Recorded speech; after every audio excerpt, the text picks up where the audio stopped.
At 91, Jack Crane should be enjoying a quiet life at his home in Lithgow, west of Sydney.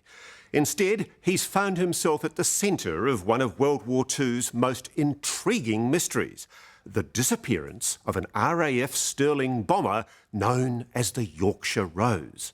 Back in June 1944, the plane was flying a top-secret mission deep in Nazi-occupied France when it vanished. There's been no trace of it or the 23 servicemen on board since. But with a lot of help, Jack thinks he now knows where the Yorkshire Rose is, and he's fighting reluctant bureaucrats at the British Ministry of Defence demanding they conduct a search. He desperately needs answers because his brother Bob was the pilot, and after 3/4 of a century, time's running out to bring this war hero home. 75 years ago, in the shadow of the Blue Mountains west of Sydney, the 4 brothers of the Crane family went to war. Only 3 returned. The eldest, Bob, was an RAF pilot. He and his aircraft vanished somewhere over Europe.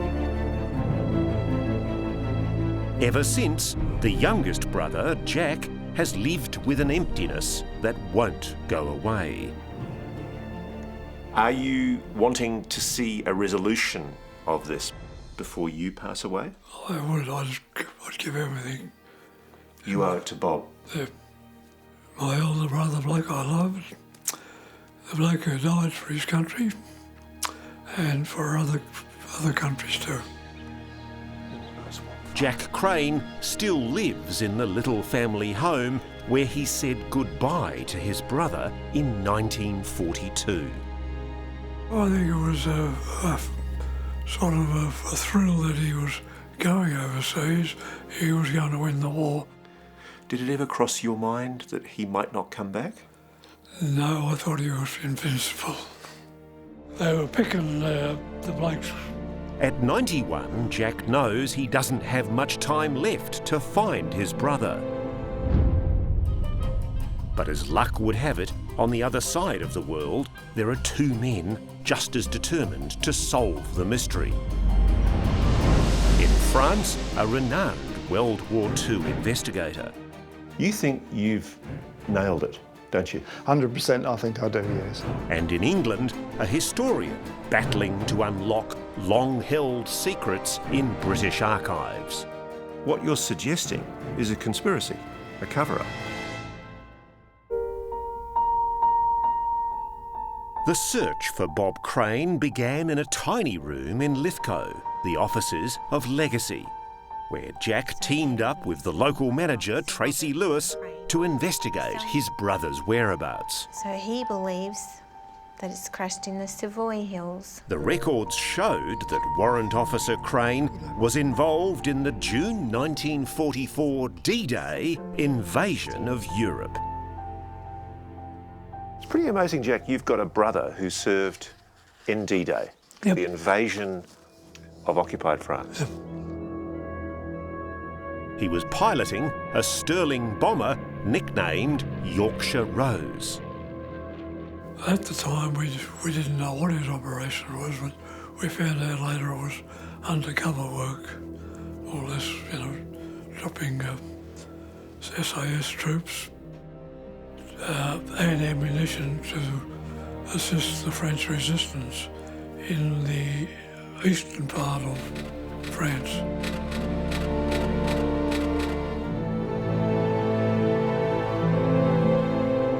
The official record shows that late on that June night, 15 SAS commandos and a stash of gear were loaded onto Bob Crane's Stirling bomber LJ-850, along with 8 aircrew, here at RAF Base Fairford in Gloucestershire, England.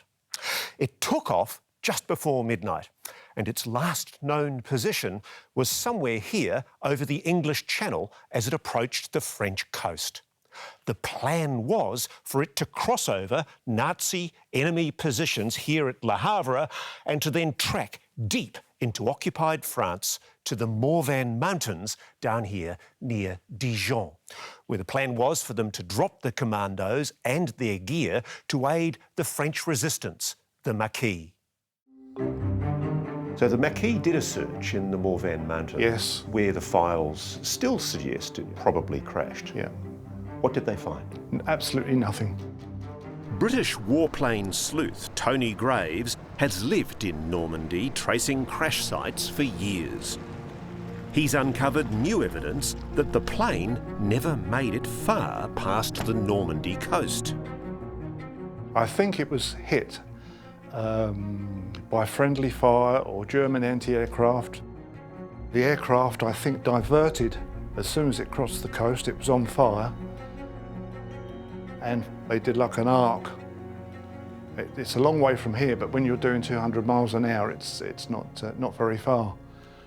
If that's the case, they had no way of getting out.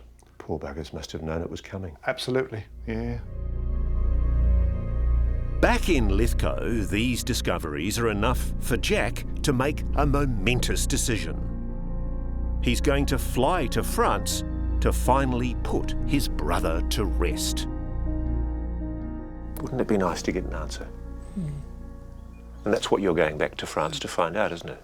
Yep. It just seems funny. I was 18 and he was going on 25, and he's 25 and I'm 91 now. It's a long time.